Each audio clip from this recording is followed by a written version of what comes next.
Evidence of liquid flowing on the surface of Pluto. Venus might not be completely dead. Can primordial black holes cause supernovae? And on Space Bites Plus, what happened to Neptune's rings and moons when Triton showed up? All this and more in this week's Space Bites. Our best images of asteroids come from the missions that humanity sends out to these asteroids. Think about the images we've seen of Ryugu, or of Bennu, or Eros, Didymus and Dimorphos, Donald Johanson. Close-up images of asteroids. That's so cool. But astronomers have shown they can take pretty good pictures of relatively small asteroids from the surface of the Earth.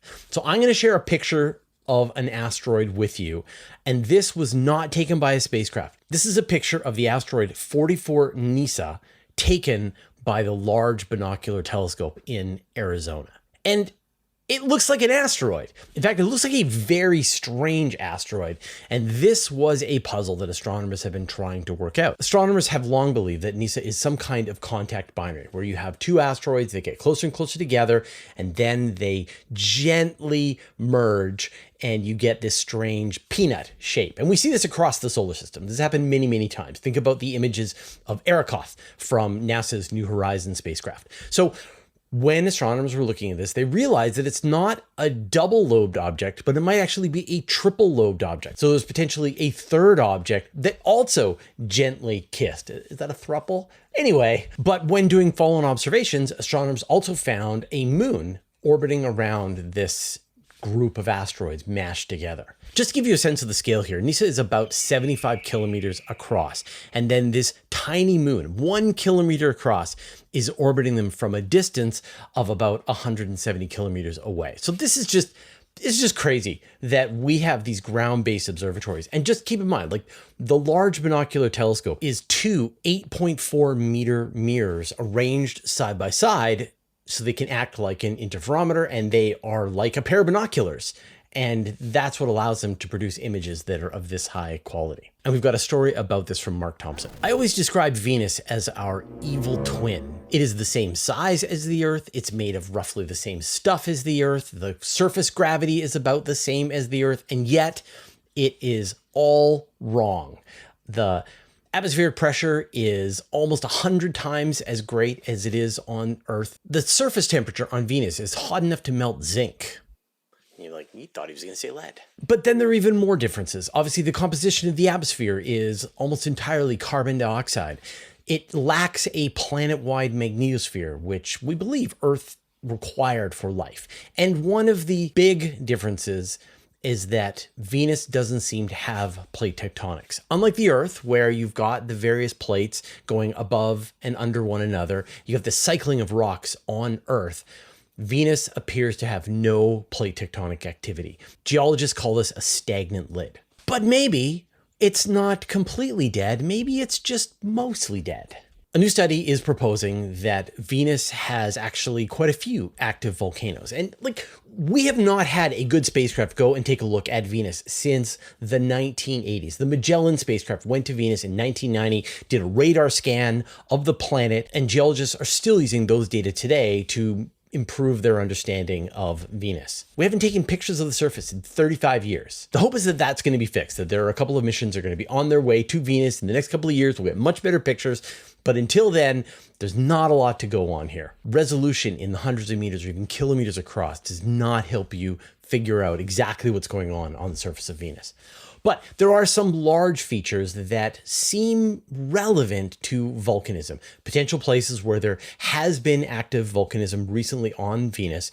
And there's these strange features, these rifts that go for, in some cases, thousands of kilometers across the surface of Venus. And it was believed that these were evidence of longer geological processes on Venus. That, one of the ideas is that Venus doesn't have plate tectonics. Instead, every few 100 million, maybe billion years, it just turns itself inside out. But now a team of researchers believe that, in fact, these rift features could be an indication that there is some kind of active volcanism, something that is akin to plate tectonics on Venus. And the key comes down to the erosion. When you look at these features, there is no erosion on Venus in the way that we have it on Earth. On Earth, we have rain, and you have the plate tectonics, and we have life that wears down surface features on Earth. But on Venus, all you can get is just the slopes of steep features subside year after year, and by a couple of centimeters a year. So originally, geologists thought these rift valleys were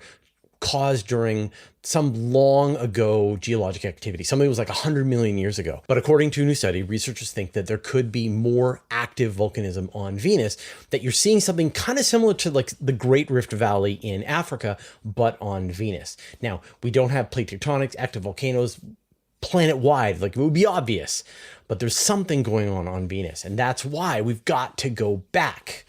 Now, this is a question that I'm kind of obsessed with, and I've interviewed a lot of geologists about Venus specifically. But two of my favorite recent interviews were with Dr. Matt Weller and Dr. Paul Byrne, and both sort of go into what's going on Venus, what are some of the new features that we're seeing on Venus. So definitely check those out. Seriously, the Paul Byrne one is just so great. You'll love it. And speaking of another world that we haven't been to in a little while, remember 2015. So now it's been 11 years since we had the New Horizons flyby of Pluto. And all of our new understanding, our updated information about Pluto came from this one single flyby. And scientists have been poring over the data sent back from New Horizons ever since. And one of the most interesting features on Pluto is this giant heart-shaped region. It kind of looks like a big glacier. This is called Sputnik Planitia. You know, it was thought that Pluto was going to be just some kind of dead, icy ball. But now you can see that there is some kind of active glacial process. And researchers have been studying parts of this glacier region and found what looks like evidence that fluids are flowing across the surface of Pluto. Now, you cannot have rain on Pluto. The temperature is too low. The atmospheric pressure is too low. You're not going to get clouds. You're going to cause condensation and rain. And we're not talking about water, because obviously water would freeze solid. The mountains on Pluto are made of water. The water is as hard as rock. But they believe that you could have liquid nitrogen welling up from under the surface of Pluto up to the surface. And then in that cold, it can remain liquid and then flow downhill until it evaporates. And we see features on Earth in Greenland taken from Earth observation satellites that are very similar to the kinds of features that they see on Pluto. And this is this idea of like comparative geology. We see features on Pluto, features on Europa, and we have similar places here on Earth that we can use to compare. But like once again, we've got to go back. And speaking of Pluto, well, actually not Pluto, but Pluto's moon Charon, there are these strange features on the surface of Charon, these long rift valleys, similar to what we're seeing on Venus. And it's believed one of the ways that you would explain these strange features on Charon is that in the past, it was rotating much more rapidly and then slowed down. It despun. And now researchers have done simulations to try and figure out exactly what Charon must have looked like in the ancient past. And they believe that early on, it took just 14.3 hours to turn once on its axis. And it would have had this very thick ice shell between 30 and 36 kilometers deep. And then slowly through the gravitational interactions, the tidal interactions with Pluto, that spin rate was slowed down to 6.4 days. So it was once spinning 10 times faster than it is today. And of course, Pluto and Charon are mutually tidally locked to each other. Both face the other one forever. And so not only did Pluto slow down Charon's rotation speed, but I guess Charon would have slowed down Pluto's. They are locked together. We've got a story about this from Lawrence Tugnidy. We talk a lot about the idea of primordial black holes. And like these are great because we know about the stellar mass black holes, we know about the supermassive black holes, but there's no reason why we can't have primordial black holes of any mass. The trick is they can't form under any natural process that we know today.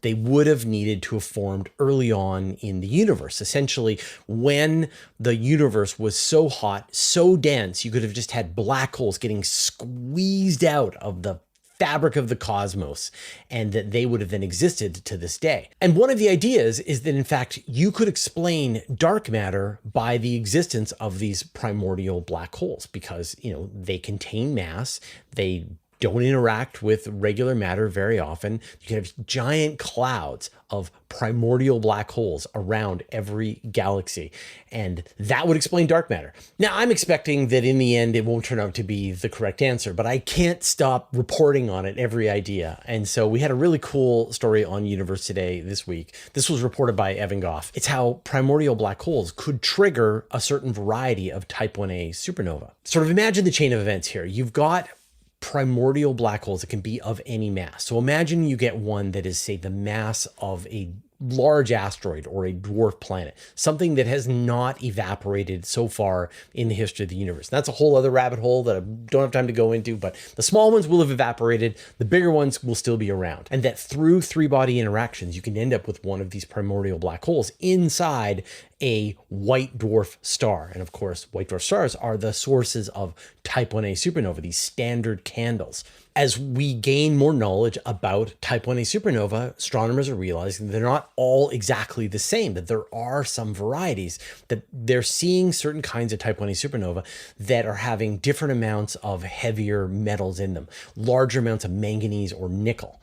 And so researchers propose that what you're getting is a primordial black hole, something like, say, the size of Pluto, is getting into a three-body interaction, and it is falling into the center of a white dwarf star and then beginning to gobble it up from inside. This creates instabilities in the white dwarf. It will collapse and detonate as a type 1a supernova, and that you will have these heavier metals caused from this internal process in the black hole. So, you know, this is the kind of thing that we can search for, and with, I don't know, let's say a telescope designed to scan the night sky every few nights and help us find more than 1 million type 1a supernova, I'm talking about Vera Rubin here, then we can get more and more information about different flavors of type 1a supernova. And who knows, like maybe some fraction of them is caused by primordial black holes. And then that could mean that these things exist. And if these things exist, then maybe they could explain part of dark matter.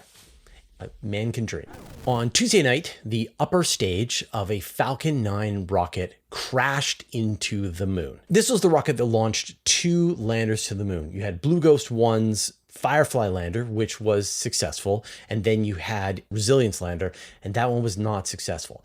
But then the upper stage continued to orbit around in the lunar environment, and eventually it also smashed into the moon. People were going to ask me if I was going to live stream the collision with the telescope, and the problem was that the moon was below the horizon from my perspective at the time. But also, even with a good backyard telescope, you wouldn't be able to see the flash from the object crashing into the moon. But the world's great observatories were watching the impact location. And so probably in a couple of weeks, we will find someone's going to post some news about it. So I'll keep you up to date on that. But there were also spacecraft in orbit around the moon. Korea's Danuri spacecraft was in the area and was able to capture images of the region before the impact, and we can see the scar taken after the impact. This is sort of off at an angle, pretty far away, so we're going to wait for better images to probably come from NASA's Lunar Reconnaissance Orbiter. And of course, when you get a new crater on the moon like this is great. Geologists love this because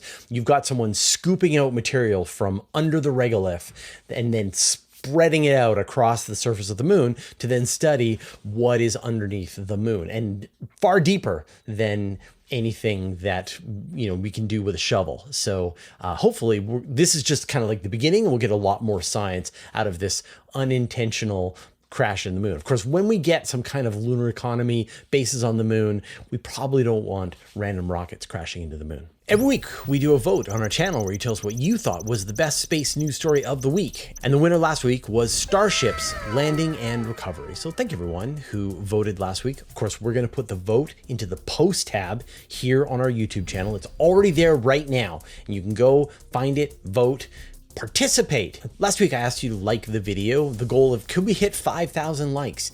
And we didn't quite make it. Now, I'm going to assume there was some kind of data error on YouTube, that their servers went down from all of the times everyone pressed the like button, and so they weren't able to capture all of the likes that had been sent in by you. I really appreciate that, but you know, we're going to have to do this again. So if everyone could, click the like button, and then hopefully we can hit that 5,000 mark, and then we'll be happy then.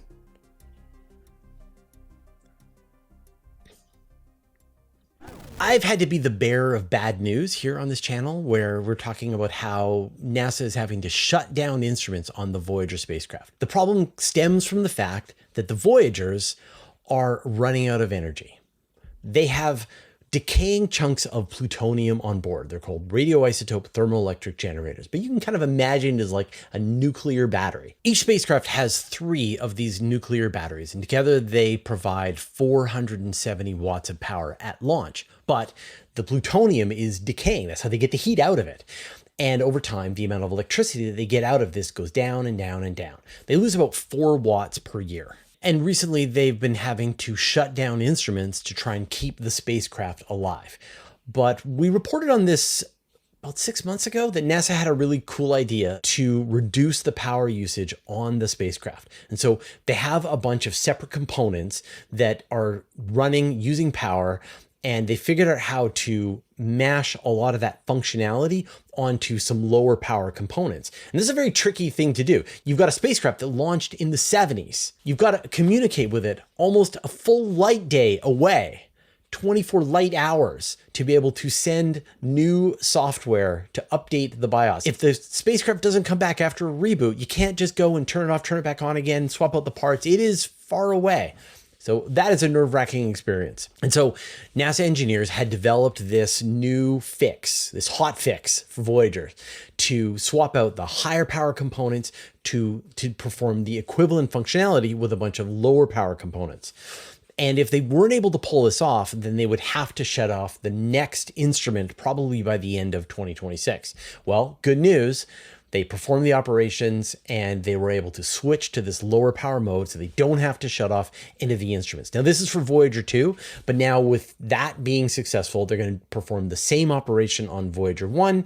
And so we will get more life out of these spacecraft. So I guess you get to delay your sadness for when the Voyagers get shut down. Always looking on the bright side of it. We've got a small update from Blue Origin about the explosion that we saw a couple of months ago when they were doing a wet dress rehearsal for their New Glenn rocket. Of course, it went kaboom, and we don't know why. Now, when you look at the explosion in slow motion, the flames appear to start down in the engine area. We got an announcement this week from Dave Limp. He's the CEO of Blue Origin, and he said, the anomaly originated at the main oxygen valve on one of the BE-4 engines, which was later confirmed by hardware recovery and inspections. So there was a bad valve on one of the BE-4 engines, and according to Blue Origin, they are now working on a fix for all of the engines. This won't be a redesign on the engines themselves. They can actually fix the valve problem and get the rest of the engines certified to be able to launch. We're still waiting to find out exactly what the ramifications are going to be for the explosion of the rocket, but Blue Origin is hoping to get back into operations within a couple of months. And then another story that we have been following is the attempted rescue of NASA's Swift Space Telescope. And this is a telescope that has been doing amazing work for a very long time, and its orbit is just getting lower and lower. And so they hired a company called Catalyst to try and raise the orbit of the Swift telescope. Catalyst spacecraft is called Link, and it was going to launch, dock with Swift, and then act like a thruster to be able to raise its orbit. But shortly after launch, it lost 2 of its reaction wheels and was spinning uncontrollably. Well, after a couple of weeks, engineers have been using the plasma thrusters on board the spacecraft. They have a gimbal, so you can actually just slightly change the direction that the thrusters are firing on the rocket, and they're able to use that to try and slow down its rotation. It's still rotating, but now it's rotating half as quickly. And this is going to make communication with the spacecraft easier. Then they can download all the data, get much more information on what's happening to it, and then hopefully they'll be able to slow its rotation and get it fully under control, and then just manage its direction purely with the thrusters, not trying to use the reaction wheels. But then using the thrusters, how much fuel will you have left when it actually does meet up with Swift? So this could be an incredible rescue mission of a spacecraft designed to rescue another spacecraft. Or it could be a failure of a rescue mission, and maybe then we'll also watch the other spacecraft go down too. Stay tuned. I hope you're enjoying this week's episode of Space Bites. Now, you probably had to watch some ads at the beginning of this episode. And if you don't like ads, like I don't like ads, then you can watch an episode of Space Bites on Patreon completely for free. We call that Space Bites Plus. And to encourage you to watch this video without ads, we're going to put one additional story in there. And this week's bonus story is what happened to the Neptunian system when Triton showed up billions of years ago. I'll put a link down in the show notes so you can go check it out. And just remember, you don't need to join our Patreon. You don't need to give us any money. You can just watch it for free. We covered a lot of stories here on Space Bites this week, but this is just a fraction of all of the space news stories that we're covering on Universe Today. We have a team of journalists, scientists who are researching and reporting space news from around the world. And it's way too much for us to talk about here in Space Bites, but I write a weekly email newsletter where I give you a summary of every single story that we're covering. I write every word myself. It's completely free. Go to universetoday.com/newsletter to sign up. Did I mention it was free? It's free. It's completely free. All right, that's all the news that we had this week. I'm going to opine about the Hank Green controversy. But first, I'd like to thank our patrons. Thanks to Abe Kingston, Andrea Pedretti, Brian Bodu, Charon, Chuck Hawkins, Commander Bailock, Dark Finka, David Gilton, and David Matz, and Thralla Reading Math for Toddlers, Evan.pro, James Clark, Jerry Madden, Jim Burke, Marcel Sitz, Michael Purcell, NASA Ocean Guy, Nordspace, OneStepFanimals.org. Please follow my nephew at vbrick6994, Rinkaidu, Richard Williams, Sean Sargent, Stephen Finlamoney, Team 49, Telsubscanna, Vlad Chiplin, Wolfgang Klotz, Zeldaborg Galactic Defender, who support us at the Master of the Universe level. And all our patrons, all your support means the universe to us. Said it, Zelda? That's all you got? All right. So a big controversy has erupted in the SciComm space this week, and that is that people have accused Hank Green of using ChatGPT or some kind of generative AI to write his scripts or do his research, or I don't know. The telltale phrase was that he said, I appreciate the pushback. And if you've ever used ChatGPT, you've seen that thing. Maybe we should delve into what that means with a lot of M dashes. The point is, well, Hank says that he wasn't reading from a script, that it was just words that came out. And people are now having a big controversy about this. I think what's important is in this day and age, you need to have a policy for where you stand on AI and what you do use it for and what you don't use it for. And so allow me to tell you what we do and don't use AI for here at Universe Today. So we don't use any kind of generative AI for any of our content whatsoever. And AI didn't help me write this script because there is no script. You don't need AI for a script if you don't write a script. We have human writers. They're interviewing human people. They are writing the stories by hand, and then they're posting it on Universe Today. Now, I say this that we don't knowingly do this because I'm seeing more and more press releases where some universities including an AI image. And if we're not super careful, we may include that image along with what we're doing. So again, we're not choosing to use AI. It may slip in. But now I'm going to give you a little more nuance to the explanation because I use AI for doing transcriptions. So I will take the audio of an interview that I've done with somebody and I will transcribe it with AI. Our video editor, Anton, will sometimes use Photoshop and it has some AI tools. We use tools that will clean up the audio because we used to get a ton of complaints about the quality of the audio from our guests. Now, some really good tools that allow us to clean up the audio so that it sounds much better than it would if they were using their little crappy headset microphone. And then I will use AI to help me find sources, find research papers that we're going to be reporting on. But then you need to verify them, right? So you got to be careful when you use those kinds of tools. And then I use AI for software development. So I built an entirely new publishing system for the Universe Today website using AI to help me with the coding process. And that's where I think it is the most effective at this time is to create software, and especially like throwaway software, stuff that you don't need for any production purpose, but you can just build something that will allow you to import something in or automate some kind of repeat process. I had someone tell me they're going to unsubscribe because I'm too negative on AI. And then other people have told me they're going to unsubscribe because I'm not negative enough on AI. Sounds like my policy on SpaceX. So I think Hank probably could have avoided all this and just sort of been clear about how he's using the AI, because, you know, you can see that a lot of his stuff is scripted, but a lot of his stuff is sort of off the cuff, but probably he did it in conversation with AI. And I don't think that's terrible. I think if you're trying to wrap your mind around a complicated subject and you want a way to kind of bring your mind into this space, start with AI and then move on. The power move for me is that I get to just interview the people who are doing the science, which is incredible. I get to just reach out and do these interviews. But you know, if you just need to quickly understand some mathematical concept, sometimes AI is the right way to go. All right. I hope that makes things clear on our side, and we'll see you next week.